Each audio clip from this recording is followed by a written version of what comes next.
రా పొయ్యి వెలిగించు, మ్యాచెస్ ఇవ్వండి.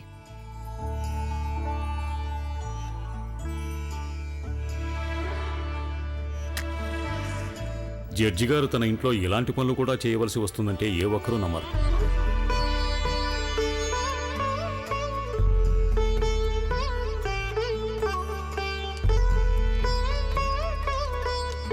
ఆ గిన్నె తీసుకురండి. అలాగే.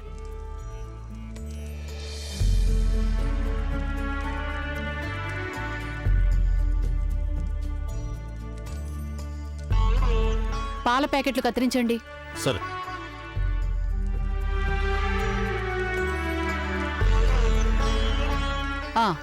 ఆ గిన్నెలో పోసేయి.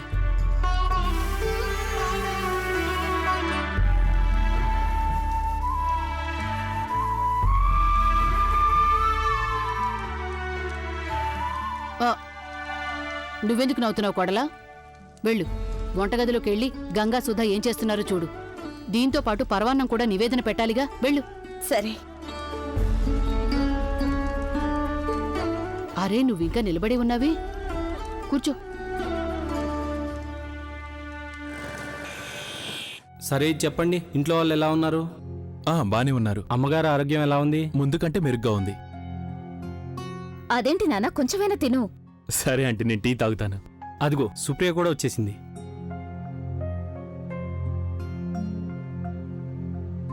నువ్వింకా రెడీ కాలేదా? నేను చెప్పాను కదా నేను తీసుకెళ్ళడానికి మీ మరిదిగారు వచ్చారని. అమ్మ సుప్రియ, అక్కడ అంతా నీకోసం ఎదురు చూస్తున్నట్టున్నారు. నువ్వు ఇంకా రెడీ అవ్వలేదేంటి? నాన్నగారు, నేను అక్కడికి తిరిగి వెళ్ళడం లేదు.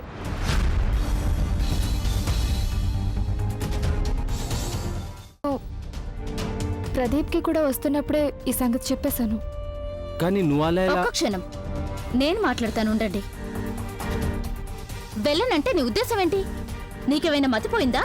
పెళ్ళైన రెండో రోజే అత్తవారింటి నుండొచ్చి పుట్టింట్లో కూర్చుంటావా? నలుగురు ఏమనుకుంటారు? యావత్ జీవితం తల్లిదండ్రుల దగ్గరే ఉంటావా? Aunty please 1 minute. వదినని కోప్పడకండి. ఐఎమ్ ష్యూర్ ఆవిడింత పెద్ద నిర్ణయం తీసుకుందంటే ఏదో ఒక రీజన్ ఉండే ఉంటుంది.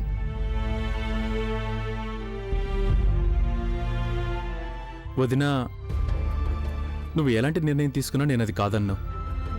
నిన్ను నాతో రమ్మని బలవంత పెట్టను.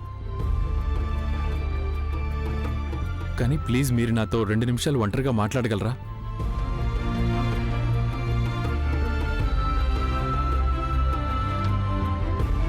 ప్లీజ్.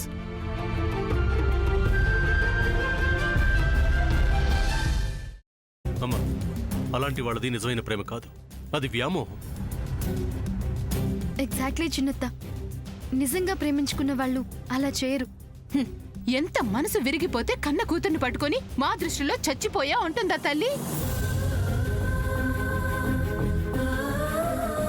అది సరే అమ్మా, తన కూతురుతో తన మాట అనేటప్పుడు ఆమె మాటల్లో వ్యథ, కళ్ళల్లో బాధ గమనించావమ్మా? పెద్దబాబుకు బర్త్డే విషెస్ చెప్పు కూడా వెళ్ళాం కదా.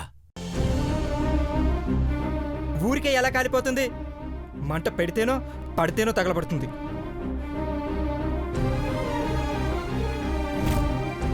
కరెక్ట్ చిన్నబాబు, నీకొచ్చినట్టే నాకు డౌట్ వచ్చింది. పార్వతే షర్టును తగలబెట్టిందనుకుంటా.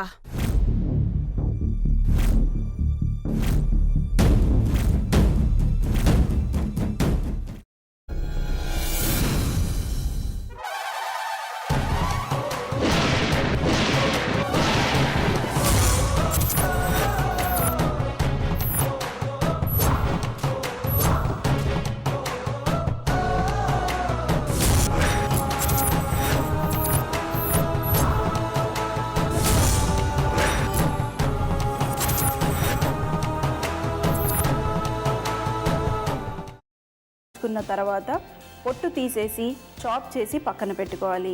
ఒక ప్యాన్లో కొద్దిగా నూనె వేడి చేసి అందులో ఆవాలు, మినప్పప్పు, శనగపప్పు, కరివేపాకు, సన్నగా తరిగి పెట్టుకున్న ఉల్లిపాయలు వేసుకుని 1 నిమిషం పాటు వేయించుకోవాలి. ఆ తర్వాత కాల్చి కట్ చేసి పెట్టుకున్న వంకాయని కూడా అందులో వేసుకుని బాగా మిక్స్ చేసి బౌల్లోకి ట్రాన్స్ఫర్ చేసుకుని అందులో తగినంత చిక్కటి పెరుగు లేదా పల్చటి పెరుగు వేసుకుని మిక్స్ చేసి అన్నంతో కానివ్వండి, చపాతీతో కానివ్వండి సర్వ్ చేసినా చాలా బాగుంటుంది.